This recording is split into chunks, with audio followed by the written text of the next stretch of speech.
Antes de Lady Gaga e Rihanna, Beyoncé e Miley Cyrus, houve Grace Jones.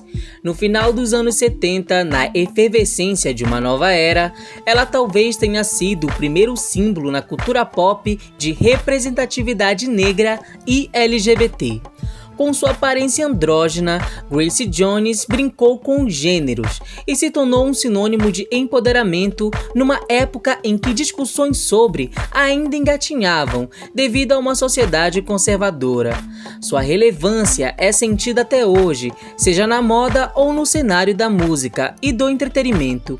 Curiosamente, sua figura não é tão aclamada quanto de Madonna e Cher, por exemplo, o que nos revela um delicado traço na história em geral. Este é o Sociocrônica e nós vamos dissecar mais um ícone da cultura pop. Grace Beverly Jones nasceu na Jamaica, supostamente em 19 de maio de 1948. Isso porque algumas fontes apontam 1952 e ela se recusa a falar a verdade por gostar do mistério. Somente aos 13 anos se mudou para junto dos pais em Nova York.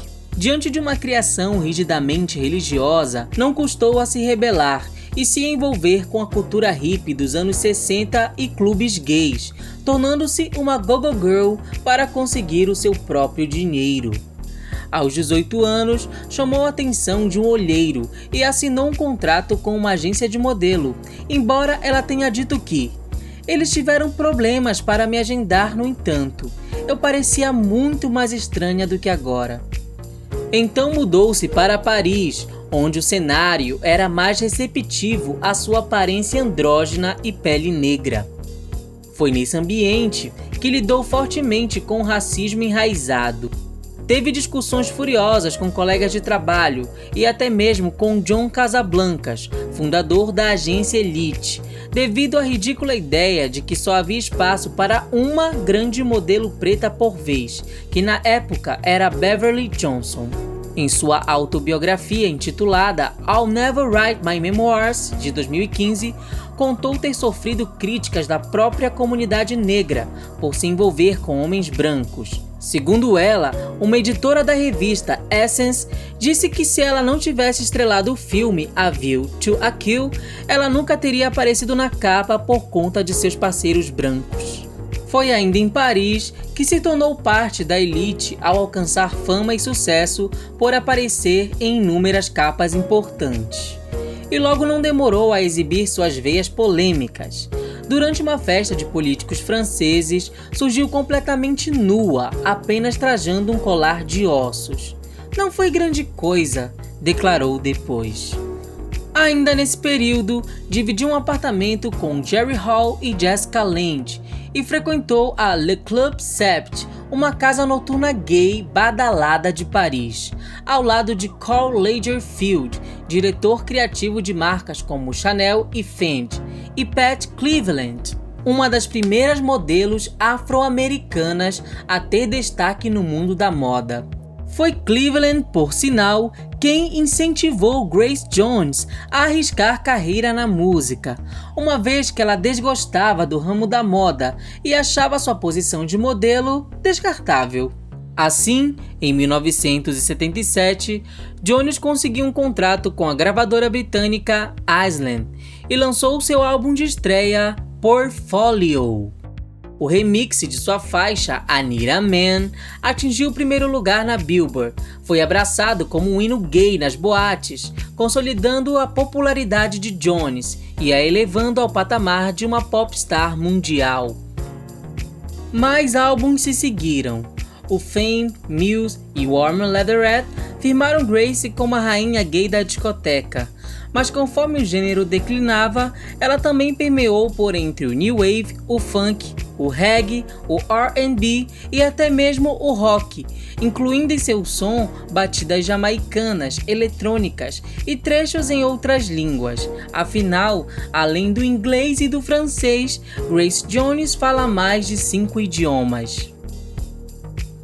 As capas de seus álbuns eram uma arte à parte. sempre artísticas e conceituais. Conta-se que para nightclubbing, ela simplesmente gritou da janela em plena meia-noite que queria cortar o cabelo e seu vizinho de bloco, o renomado estilista Christian Hautenbos, pegou uma navalha masculina e criou o penteado alto que viraria moda.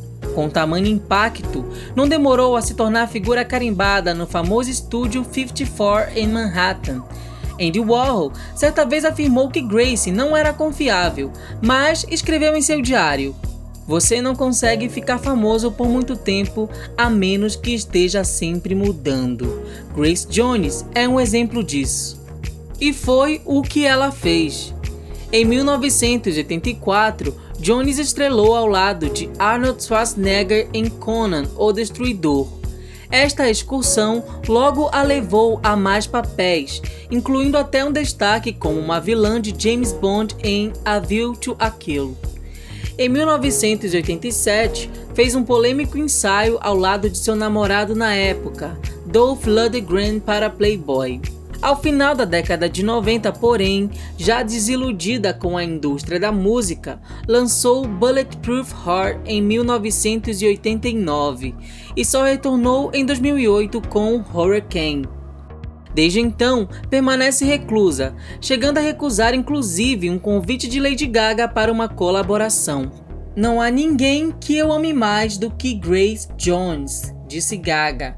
"Ela é como meu Jesus pessoal."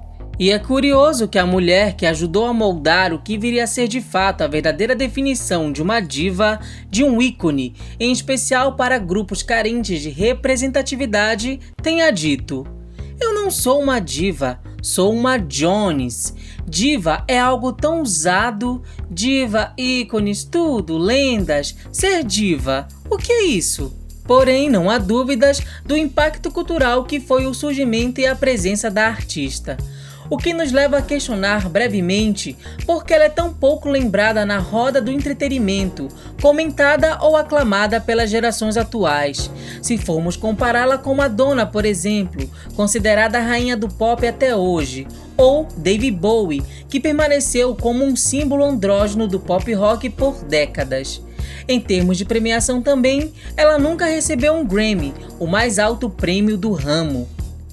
Grace Jones é mulher, preta retinta, natural de um país africano, não binária, que abraçou suas raízes e identidade queer, fluiu entre os gêneros e frequentou a contracultura e os clubes gays dos anos 70 ao início dos anos 2000. Não é preciso refletir muito para perceber o porquê de sua marginalização na história da cultura pop. "É muito mais emocionante ser a vilã e muito mais eu", diz ela.